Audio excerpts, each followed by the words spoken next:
दोस्तों नमस्कार, स्वागत है हमारे यूट्यूब चैनल में। तो हम आज बात करने वाले हैं आरपीएस यानी राजस्थान पब्लिक सर्विस कमीशन की तरफ से निकाली गई न्यू वैकेंसी स्कूल लेक्चरर के बारे में। हाँ दोस्तों, उसी के विषय में हम आज डिस्कस करेंगे। सारी की सारी बातें आपको इसी वीडियो में डिस्कस करने को मिल जाएगी, तो आप हमारे वीडियो में लास्ट तक बने रहेंगे और मेरे चैनल को जरूर सब्सक्राइब कर लेंगे ताकि आने वाले हर लेटेस्ट जॉब और वैकेंसी की नोटिफिकेशन और जानकारी आपको मिलती रहे। तो दोस्तों सब्सक्राइब करने में आपका कुछ भी नहीं जाता, तो सब्सक्राइब प्लीज कर लेंगे।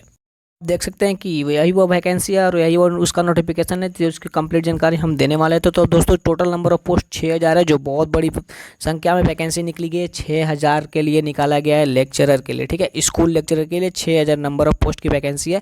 यहाँ पर दिनांक देख सकते हैं कि 28/4/2022 को ये नोटिफिकेशन लॉन्च किया गया था।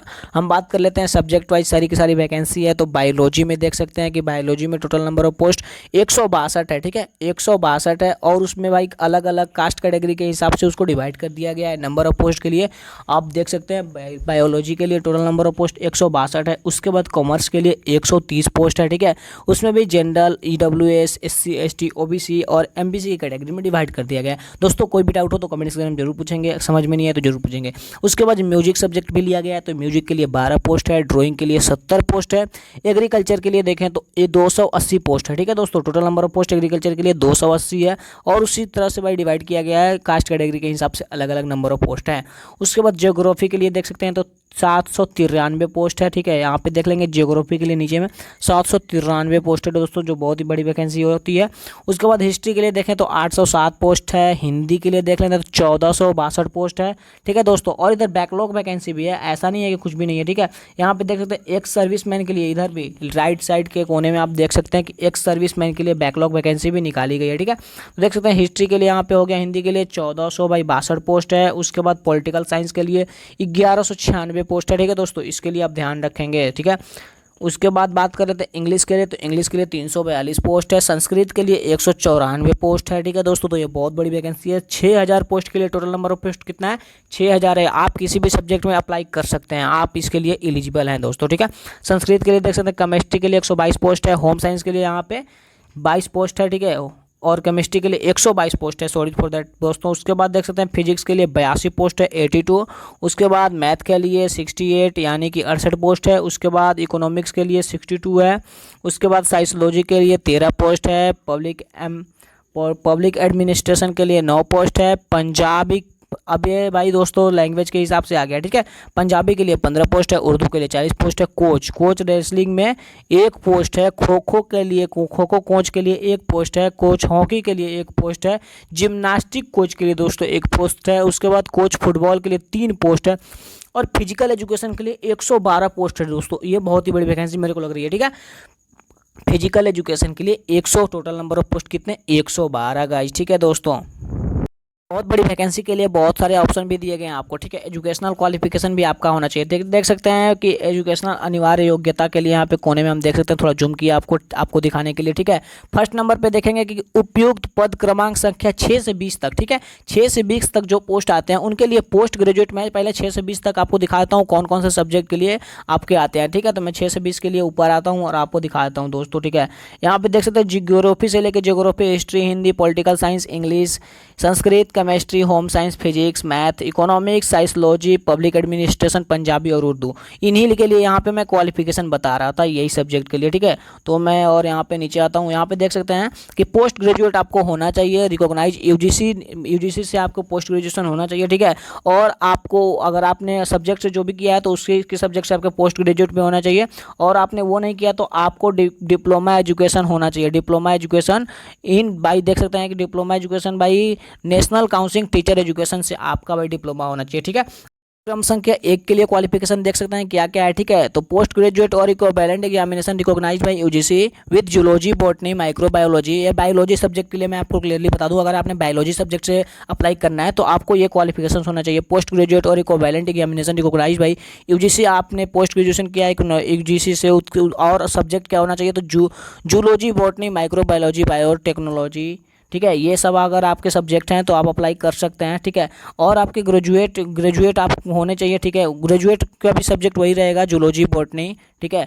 और उसके बाद देख सकते हैं कि अगर आपने वो डिग्री नहीं किया तो diploma in education recognized by national counselling teacher education government, ठीक है। आपने अगर डिप्लोमा भी किया तो फॉर्म अप्लाई कर सकते हैं, ठीक है। अब पद क्रमांक संख्या 2 के लिए देख सकते हैं, तो पद क्रमांक संख्या 2 के लिए दोस्तों पूरा एक्सप्लेन करूंगा आपको। पद क्रमांक संख्या में 2 में कौन सा सब्जेक्ट आता है वो भी हम ऊपर जाके देख लेते हैं यहाँ पे, ठीक है।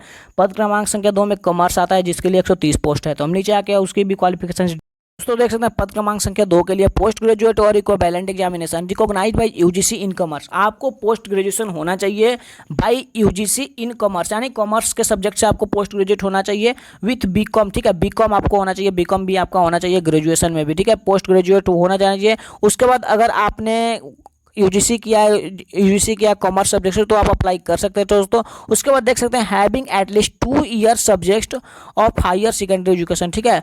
मतलब आपके दोस्तों मैं बता दूं कि आपको भाई करना चाहिए, बीकॉम भी होना चाहिए आपका इंटरमीडिएट में, ठीक है।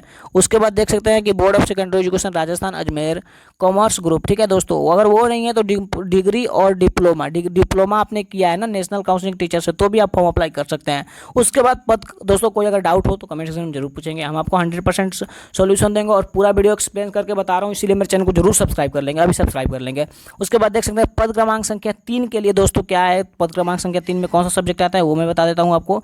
ऊपर में जाना पड़ेगा हमें, लेकिन कोई दिक्कत नहीं है। म्यूजिक आता है, ठीक है। म्यूजिक के लिए क्या सब्जेक्ट्स आएंगे, अगर आप म्यूजिक के लिए अप्लाई कर रहे हैं तो दोस्तों नॉमिनेशन बाय यूजीसी, ठीक है। पोस्ट ग्रेजुएट होना चाहिए, नहीं तो अगर आपने यूजीसी किया है म्यूजिक से तो भी आप फॉर्म अप्लाई कर सकते हैं, ठीक है। उसके बाद qualification declared equivalent thereto by government, ठीक है। अगर आपने ये भी किया है कोई, देख सकते हैं यहाँ पे इसका भी क्वालिफिकेशन लिखा है, क्वालिफिकेशन डिक्लेयर्ड इक्विवेलेंट थ्रेटो, ठीक है। थ्रेटो से आपने अगर किया है बाय गवर्नमेंट तो भी फॉर्म अप्लाई कर सकते हो। पोस्ट क्रमांक 4 के लिए देख सकते हैं, पोस्ट क्रमांक 4 के लिए ड्राइंग सब्जेक्ट रहेगा। मैं क्लियरली बता दे रहा हूँ, अगर आपने ड्राइंग से अप्लाई करना है तो पोस्ट ग्रेजुएट होना चाहिए ड्राइंग में। अगर वो भी नहीं है तो equivalent examination recognize by UGC in drawing, अगर आपने यूजीसी किया है ड्राइंग में तो भी आप फॉर्म अप्लाई कर सकते हैं। उसके बाद qualifying declare equivalent thereto by government, अगर आपने ड्राइंग से थ्रेटो किया है बाय गवर्नमेंट तो भी आप फॉर्म अप्लाई कर सकते हैं। अगर वो भी नहीं है तो फिर से आपको और ऑप्शन दिया गया है diploma of 5 year duration in art, ठीक है। अगर आपने डिप्लोमा इन आर्ट किया है तो भी आप दोस्तों फॉर्म अप्लाई कर सकते हैं। उसके बाद पद क्रमांक संख्या 5 में देख लेते हैं दोस्तों, अगर आपने एग्रीकल्चर से फॉर्म अप्लाई करना है, अगर आप चाहते हो कि नहीं मैं एग्रीकल्चर से फॉर्म अप्लाई करूं, तो यहाँ पे देख सकते हैं पोस्ट ग्रेजुएट और equivalent examination recognized by UGC in agriculture. अगर आपने पोस्ट ग्रेजुएट किया है, अगर वो भी नहीं किया तो अगर आपने यूजीसी किया है एग्रीकल्चर सब्जेक्ट से, उसमें देख सकते हैं एग्रीकल्चर सब्जेक्ट में आपका क्या होना चाहिए, ऑनर्स देख लेते हैं। तो आपका दोस्तों एग्रोनॉमी होना चाहिए, हॉर्टिकल्चर होना चाहिए, एनिमल हस्बेंड्री होना चाहिए विथ और अगर आपने अगर ये सब्जेक्ट हैं तो ठीक है, नहीं तो अगर आपने डिप्लोमा किया है दोस्तों नेशनल काउंसलिंग टीचर से बाय गवर्नमेंट तो भी आप फॉर्म अप्लाई कर सकते हैं दोस्तों, कोई दिक्कत नहीं है। अब पद क्रमांक संख्या 1 से 25 तक देख लेते हैं कि 1 से 25 तक में कौन कौन सा आता है और उसका यहाँ पे क्वालिफिकेशन दिया गया है। तो दोस्तों मैं पूरा एकदम एक्सप्लेन करके बताऊंगा, बस आप मेरे चैनल को सब्सक्राइब कर लेंगे, ऐसे ही वीडियो आपको देखने को मिलेंगे। 1 से 25 तक में हम देख लेते हैं पहले कौन कौन सा भाई पोस्ट आता है दोस्तों। फर्स्ट ऑफ ऑल मैं देख लेता हूँ 21 से 25 तक शायद ना, हाँ 21 से 25 तक हम देख लेते हैं कौन कौन सा आता है। तो यहाँ पे कोच आते हैं, कोच जो है रेसलिंग के हो गए, कोच खो खो के हो गए, कोच हॉकी के हो गए, कोच जिम्नास्टिक, कोच फुटबॉल और एजुकेशनल फिजिकल एजुकेशन वाले हैं, ठीक है दोस्तों, यही है। तो मैं यहाँ पे उसके बारे में भी डिस्कस करने वाला हूँ, कोई दिक्कत नहीं है। यहाँ से 1 से 25 तक देखेंगे, ठीक है। ग्रेजुएट और इक्विवेलेंट एग्जामिनेशन रिकॉग्नाइज बाय 19, अगर आप ग्रेजुएट हैं फिजिकल से, ठीक है, फिजिकल या कोच से अगर आपने हुए तो ठीक है, नहीं तो उसके बाद अगर आपने यूजीसी से किया है ना तो भी आप फॉर्म अप्लाई कर सकते हैं। अगर आप डिप्लोमा इन फिजिकल एजुकेशन किया है फुल टर्म में वो नेशनल इंस्टीट्यूट से तो भी आप फॉर्म अप्लाई कर सकते हैं, ठीक है। अगर आपने स्पोर्ट्स से पढ़ाई किया है, ग्रेजुएट किया है या आपने यूजीसी किया है या आपने डिप्लोमा किया है तो फॉर्म अप्लाई कर सकते हैं दोस्तों। पद क्रमांक 26 के लिए देख सकते हैं, ठीक है। पद क्रमांक 26 के लिए ये फिजिकल एजुकेशन के हैं, ठीक है। फिजिकल एजुकेशन को जो भी टीचर बनना चाहते हैं, जो भी अप्लाई करना चाहते हैं उनके लिए, अगर आप ग्रेजुएट हो फिजिकल टीचर के लिए, उसके बाद ठीक है अगर होना हो तो फॉर्म अप्लाई कर सकते हैं। उसके बाद देख सकते हैं कि यूजीसी के लिए, ठीक है, यूजीसी पोस्ट ग्रेजुएट आपने हुआ है तो भी इन फिजिकल एजुकेशन, ठीक है, मैं बोला था फिजिकल एजुकेशन सब्जेक्ट से अगर ग्रेजुएट किए हैं तो भी फॉर्म अप्लाई कर सकते हैं। अगर आपने यूजीसी किया है तो भी आप फॉर्म अप्लाई कर सकते हैं। उसके बाद 2 ईयर मतलब 2 साल का, ठीक है। अगर आपने नेशनल काउंसलिंग टीचर एजुकेशन से अगर डिप्लोमा भी किया है तो भी आप दोस्तों फॉर्म अप्लाई कर सकते हैं। हमने पोस्ट नेम और उसके एजुकेशन के डिटेल के बारे में हमने बताया है, ठीक है। अब मैं बात करता हूँ आपका सिलेक्शन प्रोसेस यानी चयन प्रक्रिया का प्रोसेस क्या होना है। मैं जूम करके आपको दिखाता हूँ। यहाँ चयन प्रक्रिया हो गया। अभ्यर्थियों का चयन प्रतियोगिता परीक्षा के माध्यम से किया जाएगा, क्लियर हो के होगा, एग्जाम से होगा, ठीक है। आवश्यक पड़ने पर आयोग द्वारा उत्तर पत्रक उत्तर पुस्तिकाएं के मूल्यांकन में स्केलिंग और मॉडरेशन का माध्यम अपनाया जाएगा। ठीक है, अगर ये तो भाई नॉर्मल ही होता है, ठीक है, सबको पता है। अगर कोई डाउट हो तो कमेंट सेक्शन में पूछेंगे और चैनल को सब्सक्राइब जरूर कर लेंगे दोस्तों। परीक्षा का स्थान एवं माह आपको सूचित कर दिया जाएगा ऑफिशियल पोर्टल पे। ठीक है, अभी अभी डिसाइड नहीं किया गया है कि आपका एग्जाम कब होगा। यहाँ पे देख सकते हैं कि परीक्षा और पाठ्यक्रम आप देख सकते हैं कि उसी टाइम आपको अपलोड कर दिया जाएगा। ठीक है, अभी उतना डिटेल नहीं है, अगर हो उसका भी आएगा तो मैं आपको जो भी सिलेबस आएंगे, सिलेबस वगैरह, उसका डिटेल में वीडियो बनाऊंगा, तो चैनल को सब्सक्राइब करके रखेंगे।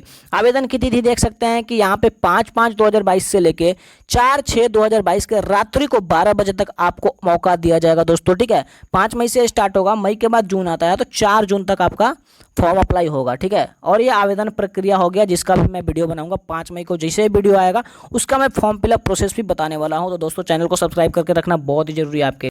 हम इस वीडियो में बात कर लेते हैं कि मार्किंग स्कीम क्या होगा, कैसे रिलेटेड सब्जेक्ट से सिलेबस रहेंगे, उसी के डिटेल में हम बात करने वाले हैं। दोस्तों आपका जो एग्जाम होगा वो 450 मार्क्स के होंगे, यानी 450 मार्क्स के आपके एग्जाम होने वाले हैं।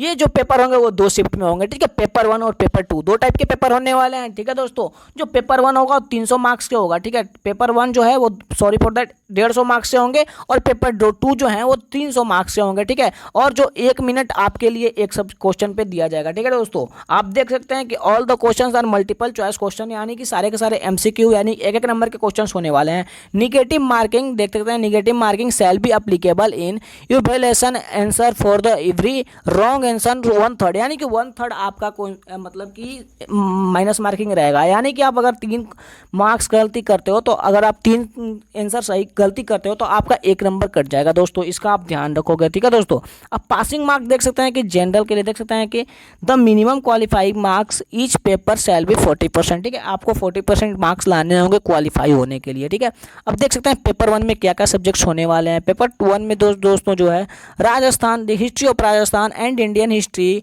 With A special emphasis on India national movement, इसके बारे में आएंगे क्वेश्चन। ठीक है दोस्तों, उसके बाद देख सकते हैं ये 1.5 घंटे का पेपर होगा, पेपर 1 जो है। उसके बाद देख सकते हैं मेंटल एबिलिटी टेस्ट, स्टैटिक्स, उसके बाद मैथमेटिक्स, भाई हार्ड एग्जाम होगा। ठीक है, मैं बता दे रहा हूँ क्लियरली बात। एबिलिटी टेस्ट में हिंदी इंग्लिश होंगे। ठीक है, करंट अफेयर से क्वेश्चंस आएंगे, general science, Indian politics, geography of Rajasthan से क्वेश्चंस आने वाले हैं। उसके बाद एजुकेशन मैनेजमेंट, एजुकेशन स्केनरियो और इन राजस्थान, राइट ऑफ चिल्ड्रन यानी चिल्ड्रन के हक में free and compulsory education act 2009, ये सारे 4-5 सब्जेक्ट्स हैं पेपर 1 के लिए। पेपर 2 के लिए देख सकते हैं, पेपर 2 के लिए ये रहा दोस्तों। ठीक है, यहाँ पे देख सकते हैं कि मैं क्लियरली बता दूँ कि जनरल नॉलेज ऑफ सब्जेक्ट, मतलब जो सब्जेक्ट से आप अप्लाई करेंगे उससे क्वेश्चंस आने वाले हैं। उसके बाद देख सकते हैं ग्रेजुएट लेवल से क्वेश्चंस आएंगे, जिस सब्जेक्ट से आप अप्लाई करोगे। उसके बाद उसी सब्जेक्ट से भाई पोस्ट ग्रेजुएट लेवल से भी क्वेश्चंस आने वाले हैं। उसके बाद लास्ट में जो टॉपिक है वो एजुकेशनल साइकोलॉजी, उसके बाद देख सकते हैं पेडियोलॉजी, teaching learning material, use the computer and information technology से भी आपके क्वेश्चंस आएंगे इन टीचिंग लर्निंग में दोस्तों। एक और महत्वपूर्ण जानकारी मैं आपको देता हूं कि अगर आपका फॉर्म गलत होता है, इसलिए मैं बताता हूं कि फॉर्म को ध्यानपूर्वक भरिएगा। अगर आपका फॉर्म गलत होगा तो आपका फॉर्म रिजेक्ट कर दिया जाएगा, क्लियरली मैं बता रहा हूं। इसीलिए आप स्टेप बाय स्टेप जब हम वीडियो बनाएंगे तो उसको आप देख के भरिएगा, ताकि आपका कोई भी कुछ भी गलती ना हो। ठीक है दोस्तों, इसीलिए बताया जाता है कि दोस्तों फॉर्म अच्छे से भरिएगा, ताकि अगर आपका जॉब लगा हुआ भी छूट सकता है। इसीलिए मैं बता रहा हूँ कि फॉर्म अच्छे से भरना। और दोस्तों इस वीडियो में बस इतना ही, मिलते हैं किसी और नई वैकेंसी के साथ, नई जानकारी के साथ। तो चैनल को सब्सक्राइब कर लेंगे, रखेंगे, तभी आपके पास नोटिफिकेशन आएगा और आपको जानकारी मिलती रहेगी दोस्तों। धन्यवाद।